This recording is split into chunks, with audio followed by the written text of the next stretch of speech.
points at the moment alongside Tempera and Rogue.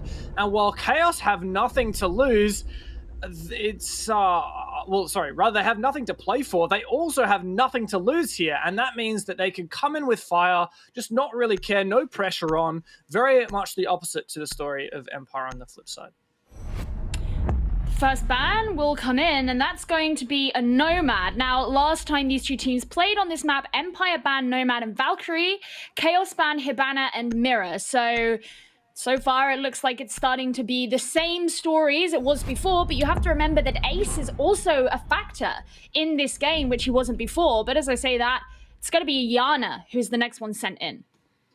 Yeah, I haven't actually seen a lot of Yana play over from the Empire guys. Now, last time these guys played on Coastline, it was Dan's main operator, and I do wonder whether the thought process there is trying to specifically target Dan, who was actually the lowest rated on his team in that match, or whether it's more just trying to reduce the amount of info, maybe some reduction in nades. But a follow-up ban there from Chaos is, in fact, the Mira. It is one of their go-to bans on this map, especially when the Valkyries are already going to get banned. And actually, Empire surprised and banned the Wamai instead of that Valkyrie, so that leaves her on the table. That's the thing that, to me, coming out of this ban phase is a bit of a surprise, and especially with that Nomad ban, that Nomad suppresses the attacker's aggression. It's gone.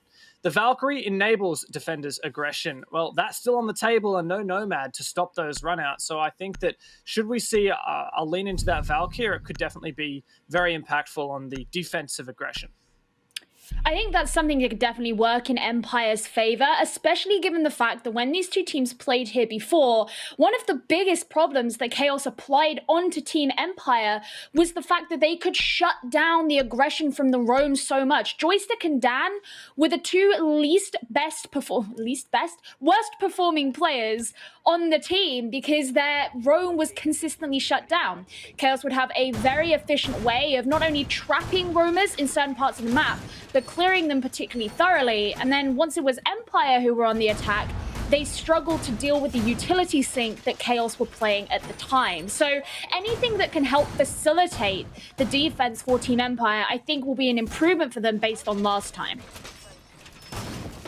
Yeah, that's a great point there. And of course, util sync is going to be much more difficult on the defense with Wamai banned. If we have a look at what kind of utility Empire's bringing to the table, we've got the one shield, thanks to Shepard the smoke. We've got 3 Malusi Banshees, which will need to be removed with some explosives, and that's just about it in terms of bulletproof gadgets. We do have the BPC, or the bulletproof camera, on Scyther that can help see through smoke instead of that Maestro. I think that's a smart pick, but there is a concern here that there's no barbed wire, so it is really interesting the way the Empire are definitely going to be relying on those Malusis to ensure that players don't sneak up on them and just run through. So I'm going to be concerned about that if Chaos decides to get a little bit aggressive, especially if they can deal with those wub-wubs.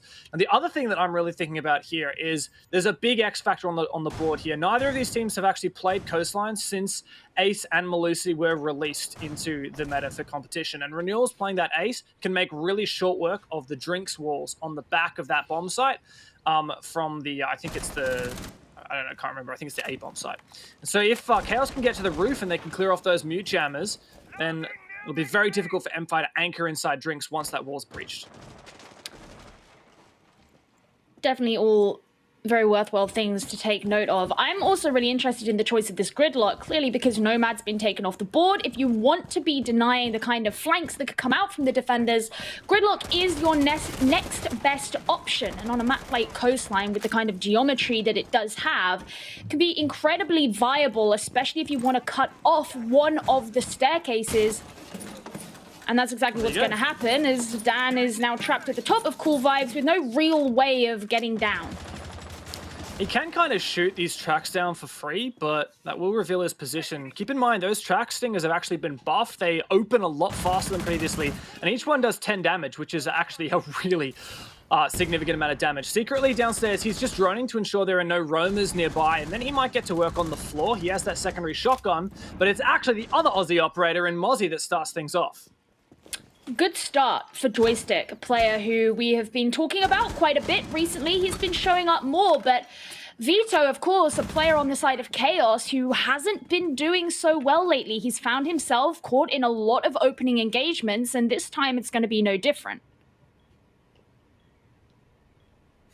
Patience now for Chaos. They've lost that first player. Secretly does, in fact, have some holes, and Renils is actually going to go down for this plant. Almost halfway done, and next one's doing a great job to cover. This is a very early execute, but it is successful. 4 versus 4 turns into a 3 versus 4 in the post plant. This is very much winnable for Empire. Secretly just getting on the rappel as Team Empire find themselves in the post plant, and the smoke's going to completely miss him. There's the C4 as well. Secretly throws in the track stingers while always gets started on the disable, and he's going to be taken straight down. Secretly not being shut down in that instance, while Cryan is going to be. Now there's just 2 members on each side of these teams. Shepard was going to have a go, but distracted now as Joystick removed off the board, and next one finishes it up. Chaos take the first round.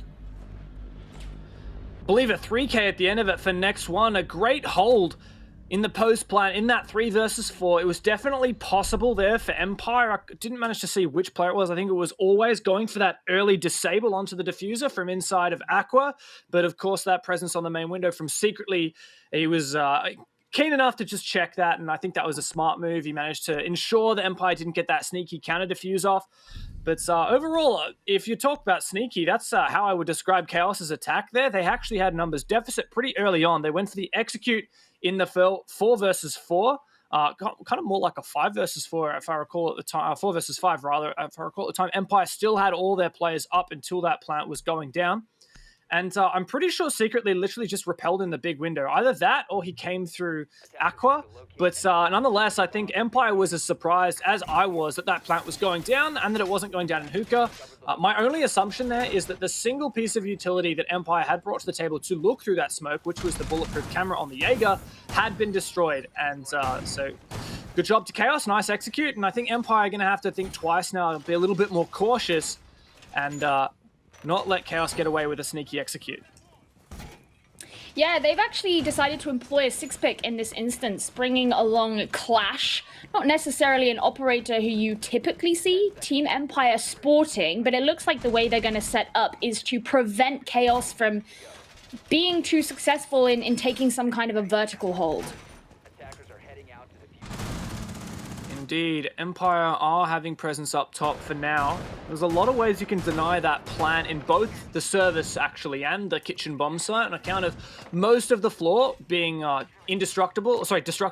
If we have a look easy, the floor above Hall of Fame, which is this red room right here, just under the Shepard, that's not destructible. So where Shepard is playing on the bomb site, that is fully safe. Also underneath the bathroom and part of the master bedroom is indestructible as well. So you'll notice that anyone in kind of that bathroom area, anyone in the the south side of service is vulnerable, but not that north side. So if the plant goes down in there, we can see some hopefully denial vertically or maybe from inside bathroom or wherever. Yeah, I mean, they've completely opened up the service wall so that the opportunity for plant denial is there. Dan, very aggressively positioned here at the bottom of White Stairs, likely knows that there is someone on rappel just outside of the window, but he'll get droned out as Cryan kind of peeks down, making his way up on the top floor. It's pretty early control there, always. He's, what the hell is this? Okay. What? Scyther! He almost gets punished there, but Vito asleep at the wheel. And, well, he doesn't manage to refrag his teammate. I don't know where the call-out was from Cryan as well, but suddenly that early control from 2 Chaos players at top white flips on its head. Well, next one can just delete always straight out. You said he had very little HP, and once he made that rotation for himself, he was in a great position to use the lifeline just to eliminate the clash. And now Chaos hold this upstairs control, and Empire are going to be shooting down from downstairs, but there's still the holes in the floor that next one can use to his advantage. Attackers have located a bomb. Only 3 players to clutch up, and, well, 2 players now as Dan fells Secretly. A player we've talked a lot about for Chaos, stepped up massively, but it hasn't been enough to keep them out of relegation. They are now doomed into that position, and Secretly has to sit out for the next round. Next one, upstairs, grabs that diffuser, still checking these holes for a pick, but Empire have smartly moved, for the most part, out of the bomb site. They can play a retake now, especially with the numbers advantage, especially in a 4 versus 1. Joystick in Sunrise catches Renewals off guard, and Well, Eel actually enter a bit of a gunfight here. I like this renewed confidence we're seeing from the Russian Cyborg himself after a spat of bad games, but I think he might lose this one. Indeed, next one, 1v3, still winnable, but tall order, and he is finished off there in the end by Scyther. Yeah, I mean, once renewals went down and there was just no opportunity for any kind of flank watch, next one was in a significantly more dangerous position where he really was just out for himself. We knew that Empire had spread out in their positioning. Next one knew that because you couldn't see anyone in through the floor. He had to be aware that, okay, there were going to be defenders elsewhere. You had the Valkyrie in play as well, so that there was more info being spread about. Black Eye cameras could have been removed, but because they lost the IQ very early, it's unlikely that any or at least all of them were taken down. So Empire definitely had the advantage in that situation, not to mention the man advantage. Chaos can brush that one off, I suppose. I think something really important to mention about Chaos in this game, because they are not fighting for a spot, they're not fighting for a particular place anymore, is there are some people who thought maybe, you know, they don't have anything to fight for, they can just relax, they can play it however the hell they want now. Sure, they could, but these players are still trying to sell themselves to potential teams. Chaos Esports Club are not going to be back in the EUL for at least another year. Those players don't want to be sitting out for a year. They want to find new homes, most likely. So it's still an opportunity for them to show themselves up and sell themselves as potential pickups for teams who are going to be in the EUL next year. And look, it's not impossible, I don't think, for us to see Chaos in the Major. Now, Hap may have to correct me on that one later. Can revisit that in a bit later. But at the moment, they're sitting on 7 points. And the 4th place team, Virtus Pro, is on 11 points. So if I do some quick maths there, if Chaos wins their next 2 games, they'll be on 7 plus 3 is 13. And they'll be tied for points with G2 and Secret. Now, of course, G2, Secret, and Virtus Pro during that time can all get points. But if Chaos play their cards right, and if some of the other teams in the league don't, then there's still a chance here that Chaos can qualify for the November Major and get relegated. I'm looking at Hap's stats. It's a graph, so I'm going to guess, but it's somewhere around 3%. I think, judging by his graph. So it's not very high. It's not going to be any higher if Dan can continue to take out next one. But Cryan getting his own back onto Scyther. Relatively early opening engagements. Yeah, very much so. And what's really important as well as that kill that Cryan got is enabling him to take control of Office, which is really important. It's the room directly onto that bomb site. Blue bar, he's actually droned out that A bomb site. He knows it's clear. Renewal's taken out. Shepard, I don't know where that angle was, but okay. Empire's still in a really strong position here, and the more that the numbers fall, like numbers advantages are really, really important, particularly on Coastline, because it's a very close map, very claustrophobic, so you can also play a lot of the bomb sites as a defending squad in very much a retake scenario. So if you've got a numbers advantage, you can kind of just let the attackers kind of put themselves into exposed positions and then deny the plant. But Fido getting very aggressive. Dan's ready for him, though. Yeah, he's going to receive a lot of damage, and finally a death. Stan snuck up behind him, and even if he'd continued to move in through kitchen, they'd opened up much of the wall, which is where Shepard was, but Dan just continues on his tirade and brings down Cryan as well. And once again, we find ourselves with just secretly the lone member of Chaos. Now, he's positioned just outside a mud room here, but always is going to be the one to kill him, as he's crawling along at the end. But yeah, unfortunately, we don't get to see his perspective because he got traded back. That really confused me at the end. I don't blame you, but hey, Dan's feeling pretty good today. He just got a 4K. Kind of salty that always stole the ace, but it is what it is. And look, keep in mind here, we talk a lot about Coastline being an attacker-favored map. You know what? Give me a moment, Gio. I'm going to bring up the stats in terms of Stage 2 thus far. Gubbity-bubbity-boo, wibbly-bobbly. We haven't seen Coastline played yet, this Stage 2, according to CGG. Okay. Well, bibbity bobbity boo, I'm going to check Stage 1. Wibbly wobbly, la la la. 6 players, 52% defensive win rate. So much for that. I was going to say that it was super, well, at least marginally attacker side. It turns out I was wrong, at least in EU Stage 1. Keep in mind that was with no Ace. I would like to think that Ace does definitely swing this map in favor of the attack, specifically on that hookah defense, which previously was an 85% win rate in stage 1 at EUL. This hookah defense is like so hard when you get those drinks balls open. You can go for an aqua execute with the drinks basically cleared out for free as long as you breach these walls. That's why we're seeing the mute from always. So yeah, a bit of a tangent, but my point was that we shouldn't see a really strong defensive halfway. I think a 3-3 would be happy for Empire, and that's actually what these teams had last time they played on Coastline. But again, with Ace in, I really feel like the attack should be even more favored. You'd think that. Last time they came here, which was back on round 1, Chaos did take that round, but it didn't seem that it was so much because of that. A lot of that was also just because of the position that Secretly was able to take on the window in the post-plant situation that Empire failed to deal with, and obviously the track stingers being thrown in and whatnot, and he could take advantage of that. But are Empire going to be ready for that this time? Yeah, I mean, let's be honest. The only reason why Chaos won that previous attack onto this bomb site is because Empire had no idea where they were pushing from and that they were planting. This time, Chaos going for, oh, that's a nice shot, next one. And that is Theater Control. Great job, at least partly. I think there's still another player atop wide, but Krine's in a perfect position to receive. What a beautiful pinch now. Chaos, they've not only established themselves an early 5v3, but they've got control of the entire east side of the top floor and are very much prepared here for a VIP execute.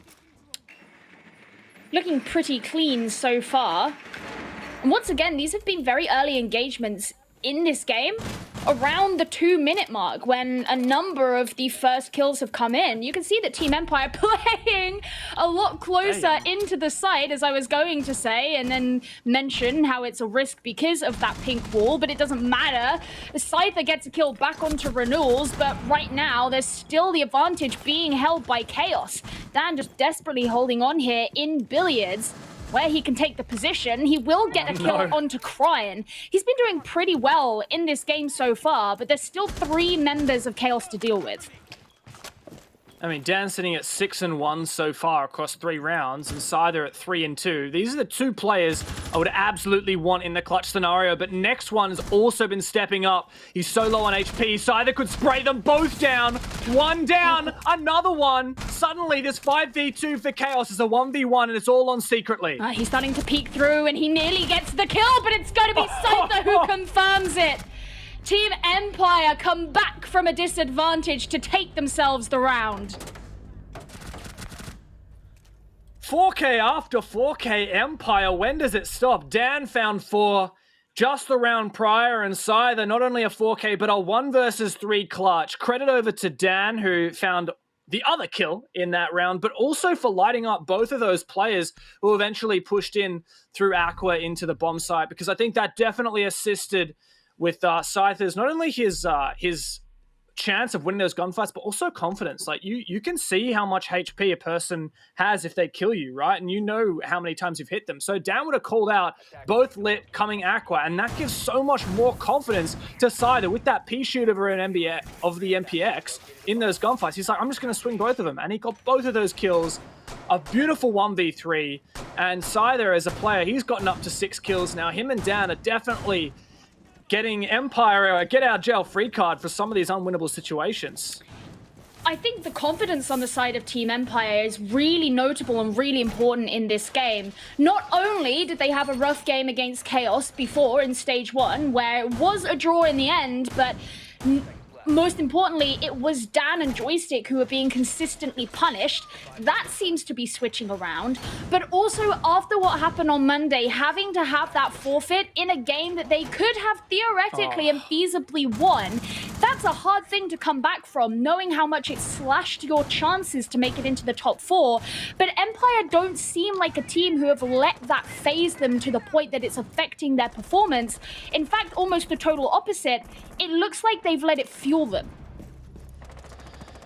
Very much so. There's 2 ways it can go, right? Either a forfeit like that, it just tilts you out of your brain, you get frustrated, demotivated, or it can be that fire underneath you to just go even harder, even stronger, and that's definitely happened. That said, Dan, man of the hour, has been shut down very, very early, and Chaos here have established themselves with a really good early push, and Joystick put under the pump as well.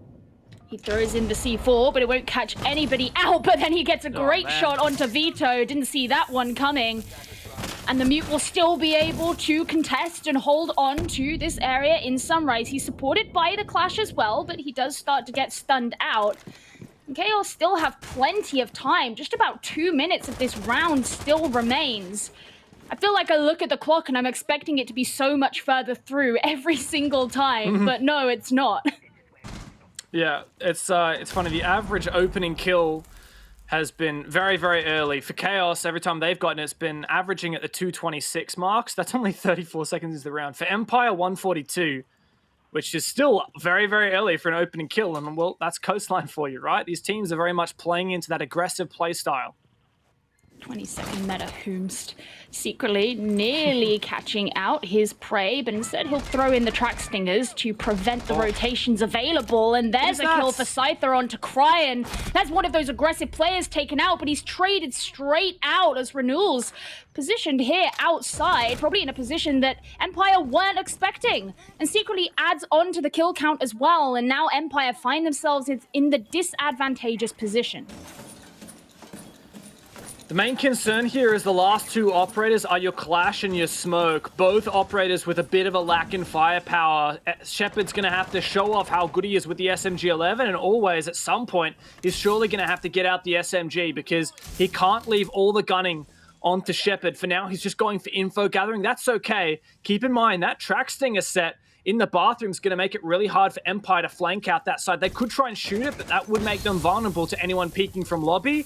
25 seconds left. Here's the execute. He'll have to use the smoke to deter Renewals, but secretly could just creep in behind him, and that looks like what he's going to go for. As he's pushed back, he walks straight into the line of sight, and Chaos take their second round. A good execute. They didn't get too ahead of themselves. The way that you would typically see a defensive squad win a 2 versus 3 or like a situation where there's not much time left and you're in an there's not much, you don't have the man count, right? It's 2v3, you've got numbers disadvantage. The way that you win that is by isolating 1v1s and hopefully letting the timer run out, forcing the attackers to plan. And credit to Chaos, they set up really well. They had that breach going down with the Ace Selma on the kitchen wall so that would further expose any positions in kitchen, also potentially enable a cross into that plant spot on the barbecue. And also, all the meanwhile, there was secretly to push on through, I think it was secretly to push on through the bathroom in the late round. You could see Empire had no clue. So really good stuff there from Chaos. They got the opening pick. They kept the refrags up in the mid-round, even though they did struggle somewhat with this aggression from Empire. But then when it was a 3v2, they didn't let that phase them, and they managed to polish off the end of the round.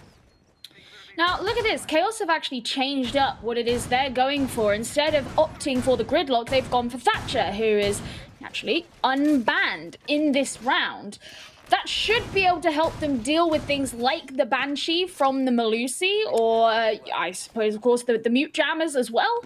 But Empire this time aren't bringing a Valkyrie, so anything like Black Eyes, not that you would really use EMPs to deal with those anyway. But the point is, it should prevent them being impeded as much as they otherwise would be from the utility, particularly from Melusi and Mute. Yeah, there's basically two reasons why you would bring a Thatcher on Coastline. Because you're like, well, he doesn't have any flashbangs, doesn't have any nades, you know, he's not really making sense for this site. But the main reason is exactly this. Very early on, Chaos already doing it. So not only does that EMP disable the Mute Jammer on the sauna wall there, but also the two ADSs, and Empire wanted to go for that, I call it a Pengu hold, where you have the shield in this close position in Sunrise. Cryan, what are you doing? I'm trying to color cast here, mate. You're just killing everyone. Stop it. And Renewals looks like he's going to jump straight into kitchen as well as Cryan starts to flank round. So Empire could find themselves getting very trapped here if there is anyone still over towards that side of the map. Joystick takes some damage as he tries to back out towards office. There's one kill. He secures from himself. Cryan now euthanized and won't be a problem, but they're still in this coveted 3 versus 2 that they found themselves in a number of times. And not the operators I would want for it either. So much time to burn that Smoke's gases doesn't really matter that much. And The lack of firepower in these two SMG-11s is really going to hurt them, especially with next one in this position. They know where the smoke is. He's behind the Sunrise bar. They've completely isolated him. Next one to throw in some util. That's going to remove Shepard's audio for now. And Joystick taken out. They know the last player is the one who is trapped in Sunrise, but he's allowed to rotate up Cool Vibes. Still in a 1v3. This is probably not winnable, and he can't snipe the plant from above. Oh, he's having the enemies pinged for him, but he'll just jump out as he wants to try and flank around behind them. There's the player with the diffuser. The next one was ready. Shepard taken straight out, and it'll be a 3-3 at the half. Chaos demonstrating some good adaptations there. Really nice the way that they brought the Thatcher for that round, specifically to deal with what I would call the Pengu hold in the corner of Sunrise with the deployable shield. A strategy that we really didn't get to see in action because it was just hard counted from the get-go. But the reason why you would do that is the smoke typically is the player who would play in that position. You play behind the deployable shield in the corner, and you've got two ADSs, you've got a mute jammer. They can't breach the wall next to you. They can't destroy your shield without burning through the ADSs, and you can burn tons of time with your gas. So the idea there is you're basically delaying time so that if they want to go for a sauna execute and plant Sunrise, it's going to take them like maybe 2 minutes 30, most of the round, to clear you out and eventually open that wall and kill you if they even can. And then there's not going to be much time left, and your team's probably going to win in the dire moments and prevent that execute. That was hard counted right out of the gate from Chaos because of that Thatcher pick. So I think that was a really smart move from them. I don't think the gridlock would have been super impactful anyway. I would have liked to see them bring the Thatcher for their hookah attack so they could destroy the mute jammers, is what we're seeing from Empire, is actually bring the Thatcher and the Ace. And that's really important. Funnily enough, there's no wall denial from Chaos. I'm really concerned. What are they going to do here if Empire just breaches all the Drinks wall and goes for an Aqua execute? This wall right here, like typically you would play your smoke near the A-bomb, literally where Secretly is playing right now. He's going to put a shield up. Doesn't matter if the Drinks wall gets breached. He's going to die. That shield ain't going to protect him if the entire reinforced wall is gone. Another question mark that I have, and it's not necessarily to say that it is a terrible decision, I'm just intrigued. They've put Joystick back on entry. Joystick's been having a bit of a role change recently. They moved him onto some of the more supporting roles. This is the first time in a while that actually we've seen him take on this again. And the reason they took him off is because he was having struggles, and he was doing pretty well on these other operators. So I'm very intrigued to see how that's going to go, specifically against this very aggressive defensive hold that Chaos are going for, that we can see right now being exhibited by Next One and Vito. Well, I'm sure Joystick's happy he doesn't have to keep playing with the SMG-11 this round. He's got a gun with a decent magazine and really basically no recoil. Of course, Ash, while she is regarded as an entry operator, she's also a utility powerhouse in this current meta. Crine taking a bit of damage here, trying to fight here on the window. He won. That's why the pre-fire came through from Dan. Oh, he sprints past. Uses the pistol for speed, but that was a dangerous move. Crine roaming downstairs. It looks like he's trying to play Vert to counter the VIP push. He's got C4s, and if Scyther treads there on the wooden floor, he may find the floor is in fact lava. C4 though goes out with no info pretty early. Scyther knows that the bookshelf position is clear thanks to that concussion, and Empire going for this VIP clear. Again, I don't know. Oh, okay, Joystick's gotten the kill onto Crine. There you go, revenge, entry onto entry. Oh no, that was a bit of a risk from Crine there. I was going to say that Empire obviously need to know that there's a black eye placed in VIP, and where they are in Hall of Fame is safe from the vertical play, but it could become more risky. And then Cryan just went and yeeted himself outside and straight into the magazine of Joystick. So I suppose there's always that as a counter. And it's given Empire more free roam to make it over into this east side of the map. But Vito, downstairs in the lobby, plays off the white stairs and can just headshot Joystick. Maybe I'm biased against specific playstyles here, but I really feel like Empire should be prioritized breaching the Drinks wall. Finally they do, but time is ticking away. Secretly pushing to this corner now. I'm disappointed that Joystick found himself in that 1v1, but it might not matter here. Scyther eventually does punish Vito, and look at that, Shepard as well for one. This wall breach means he can look deep all the way across the hallway, but Renewal still has the Elder. 2 versus 3, but it's the smoke and the Maestro still alive. They're cleaned up, and Empire do close it. They made me sweat there once it became a 4v4, once that time ticked down, but they do close it in the dire moments. They had to expend some time and energy in order to make it in through the east side, but as you so astutely put, once you have control over that pink wall, as I call it, you call it the drinks wall. Once you have control over the pink wall, especially when there was no wall denial that they had to deal with, you have so many opportunities to hold into there. You could still have a player up on the roof. You had a player in luggage like we saw. You had a player in VIP corridor. There are so many different angles you can play. And then you can push in through Aqua if you want. The options are limitless. And Empire kind of proved the opposite it. on the defense. Yeah. It's the opposite on defense. That's the thing that Ace does to Coastline. Just means that you can't sit anywhere. Like where are you going to sit on a hookah defense once the drinks wall has been breached and once the VIP wall has been breached? And it's you so can't hard to sit late anywhere. flank. And the two roamers died, right? Maybe if Cryan had kept his C4 in the pocket for longer, maybe if he hadn't gotten so aggressive and picked off early, he could try and late flank. Vito was the other roamer. He got 1 kill, but eventually he was traded out. You could try play C4s below, but they're probably just going to play on top of the pool table eventually, and it's not that hard for the attackers to have a late push to lurk and kill the roamers downstairs. By jumping down the office door or the blue window or something. So it's just getting really, really hard to defend hookah in particular. And that's why I'm really glad we're seeing teams kind of gravitate away from it at least a little bit. Chaos aren't lingering there. As I mentioned, stage 1, EUL saw an 85% win rate on that hookah bomb site. And in my opinion, hookah is now one of the worst bomb sites on the map if Thatcher and Ace are on the table.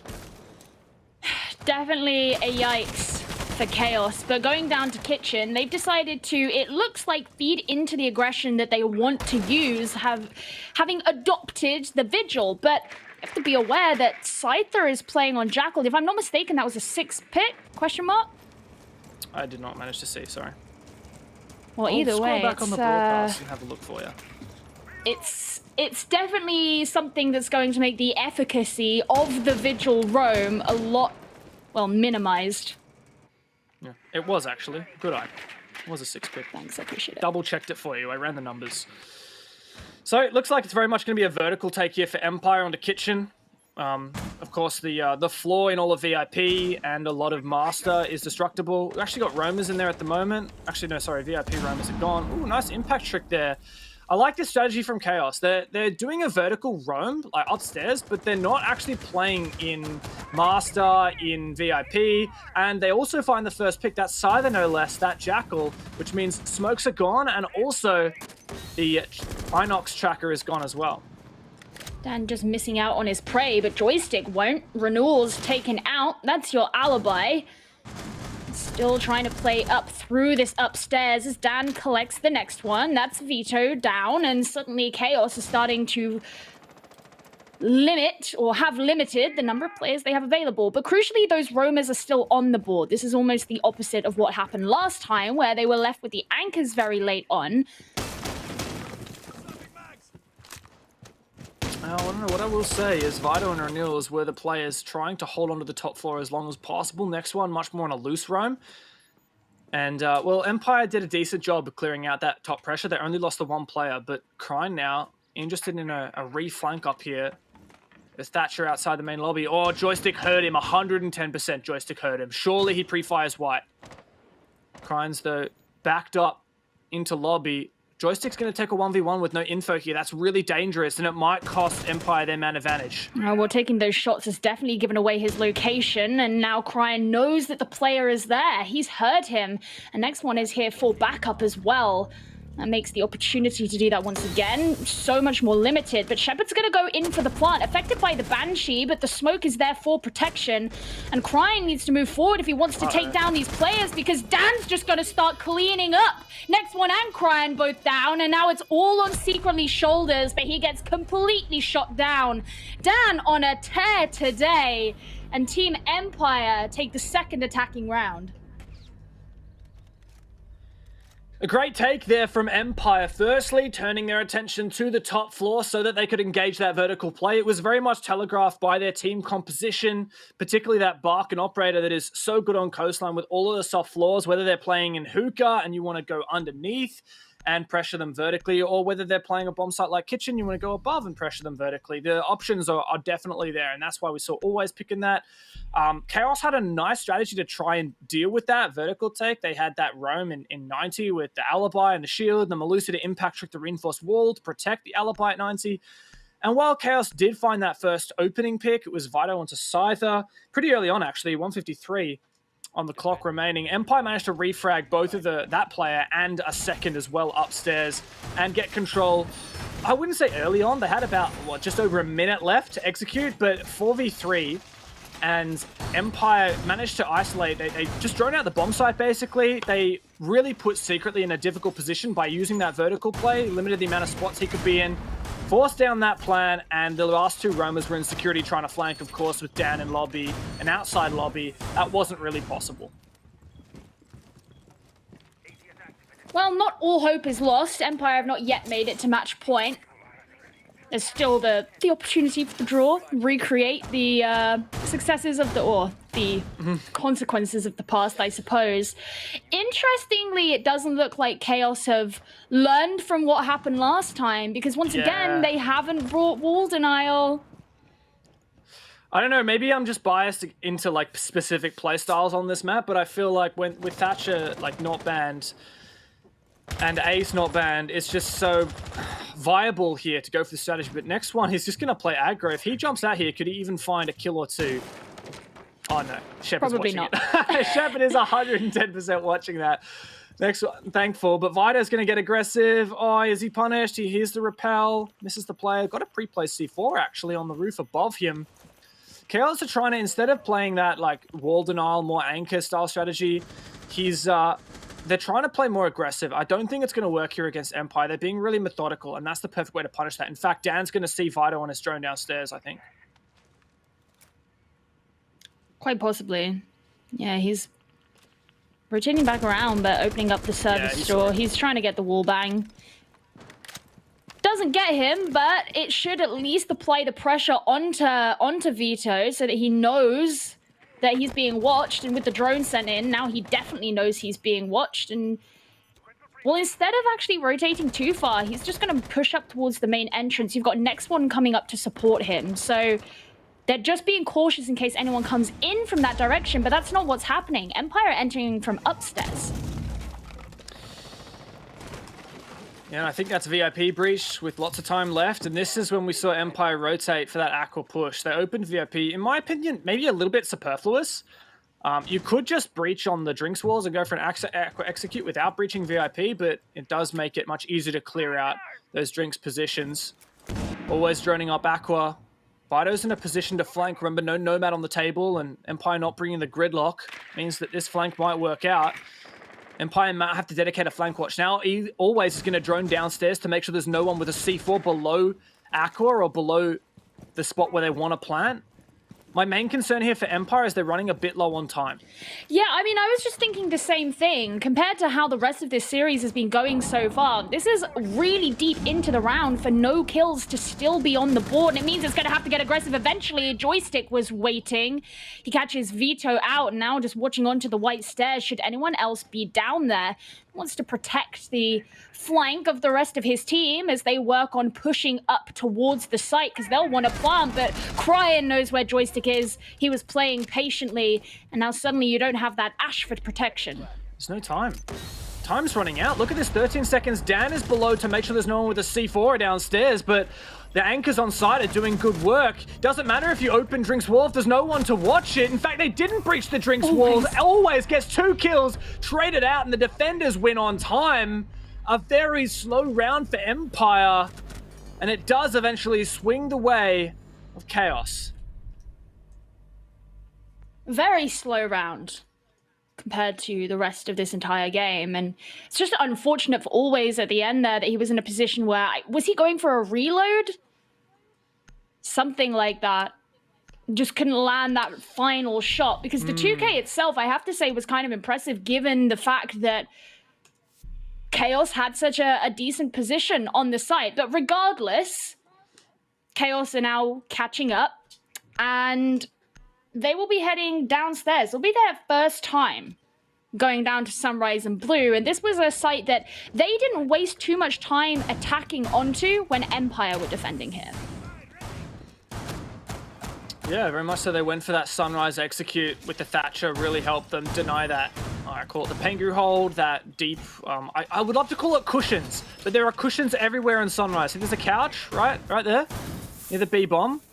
But there are couches all over this map. There are couches all over Sunrise. There are couches right there. People often call this spot couches. It's like, it's one of those things where it's like, what's unique about it? It's pink, it's got a Sunrise, it's got couches. Pengu used to do a hold there. Well, that's exactly, what makes it that's unique. it. That's why I call it Pengu. But then it kind of gatekeeps for people that don't know that. So I apologize, and I'm trying to explain Also, there's like a ton of, I swear, you know, there's other places on this map that people call Pengu. Are there?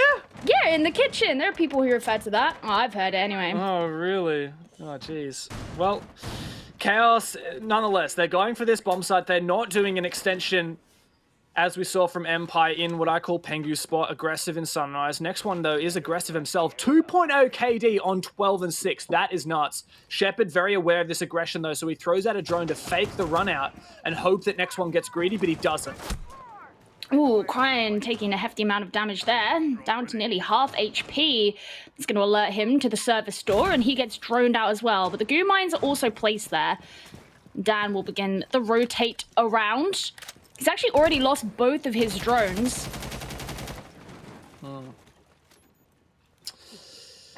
Yeah, I do wonder what kind of a push Empire are going to go for here. They're shaping up to go for maybe like a kitchen execute. There you go. They're going to breach this main wall onto Sunrise. It's a nice spot there. It does make it easier if you get into the plant spot. Also means you can deny anyone playing in that corner.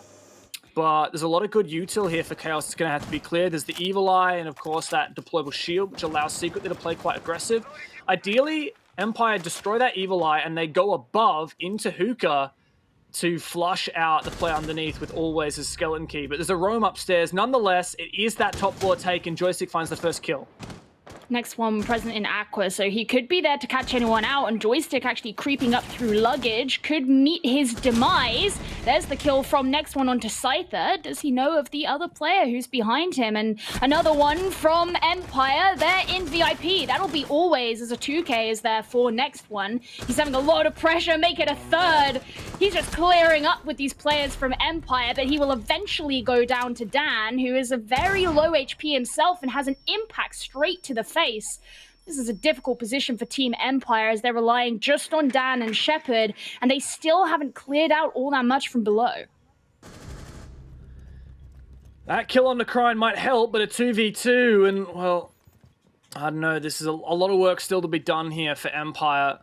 Shepard full HP, Dan not so, and that's a concern if it comes down to late gunfights, if it comes down to the gas, and with 37 seconds left, Secretly can basically continually gas out that position till the end of the round.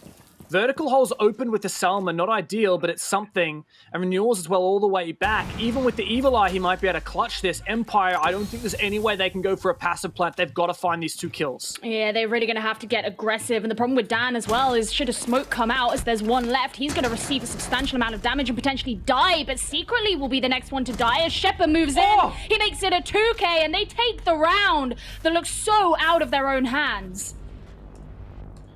A 2v2, and well, Shepard certainly did go for both kills. That Evil Eye on the bomb site was taken out, and that's why Renewals knew he had to push. He couldn't play passive. That is the round that Empire clawed back from nothing. After next one's 3K in Billiards, completely dismantling Empire's top hold. It looked like Chaos had found a way back into this on the back of 2 defenses, but no, Empire closed it out in the 2v2, or should I say, Shepard closed it out in the 2v2. And, well, match point going their way. This is a good sign. Empire really need this game.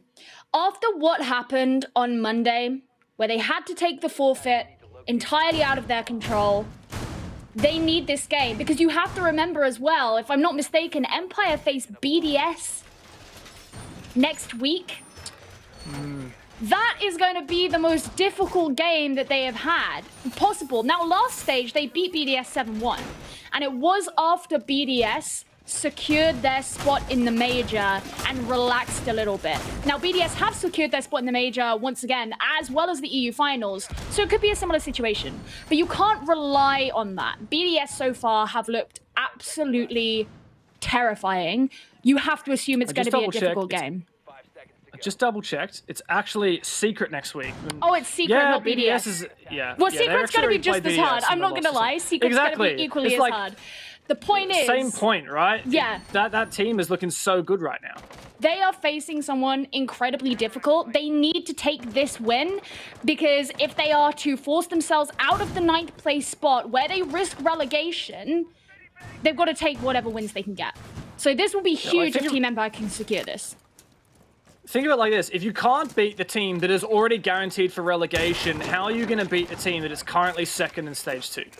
Like, they need this win, and this should be a win for them, especially after Empire lost or forfeited that game to Vitality due to those unfortunate technical issues.